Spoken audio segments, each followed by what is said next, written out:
Games Workshop has seen some massive positive reception to licensing out their IP to video games.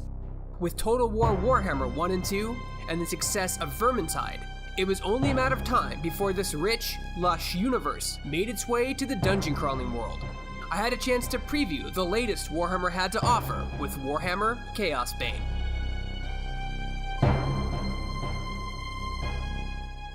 First off, if you're new to the Warhammer fantasy world, something to bring up. It's a dark fantasy world, full of heroes, villains, gods, and amazing magical abilities.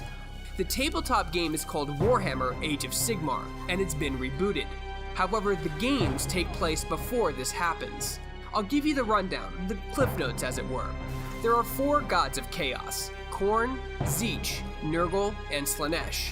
In Vermintide, you're playing through what is essentially the end of the modern Warhammer world as we know it. However, in Chaosbane, the story takes place before this, sometime after the first few wars with the Chaos Invasion.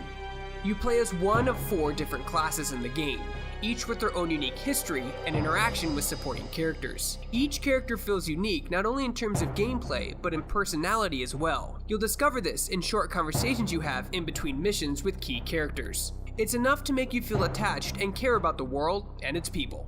I succeeded in freeing most of the captives, just as I said I would, but a few had already been slain.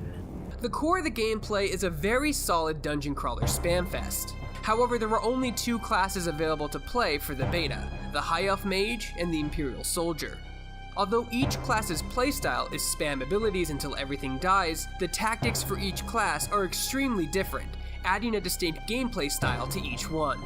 The Mage has a fun and unique ability of casting spells and then assuming direct control of them, being able to move yourself and your spell simultaneously, which is something I've never seen before, as well as a very fun gameplay mechanic.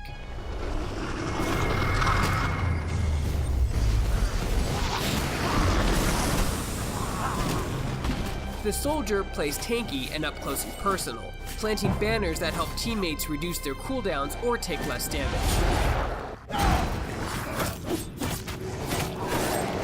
Throughout the majority of the beta, you'll fight minions of the Chaos God Nurgle, who's the god of decay and rot within the Warhammer universe. It's fun seeing these tabletop pieces come to life as you blow up Chaos Spawns, Nurglings, and various beasts of Nurgle. These models are near a 1-to-1 mimic of their tabletop counterparts. The gameplay overall feels good, and it nails what a dungeon crawler is supposed to be.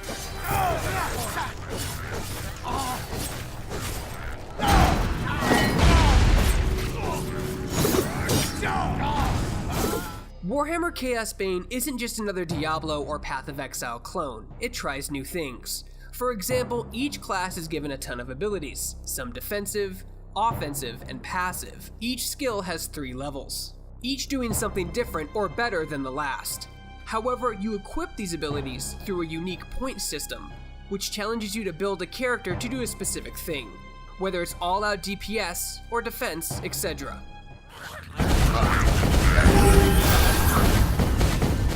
One of the most unique and interesting things the game does was its penalty on death. So many games today have no penalties at all. However, Chaosbane charges you gold crowns or fragments to respawn upon death. If you don't have enough, you'll have to start the level over. It's nice to see a negative effect upon dying, something most games today don't have. During your playthrough, you'll collect fragments, gear, and gold crowns. Fragments appear to unlock a special talent tree, which is fairly large and diverse. It's not to the insanity level of Path of Exile, but it encourages endgame playthroughs to unlock and make your character better. Nagel rot you, bloodling! May the Lord of Pestilence turn in your ghost to slime! I really love RPG fantasy dungeon crawlers, and I enjoyed my time with Warhammer Chaosbane. The systems are fun and enjoyable, and some of the enemies, like the Chaos Spawn, are really fun to blow up.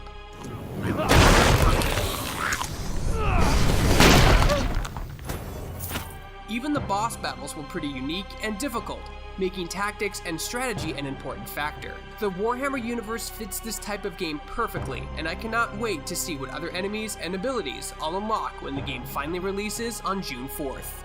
For more videos like this and everything else gaming related, you're already in the right place. You're on Shacknews.com.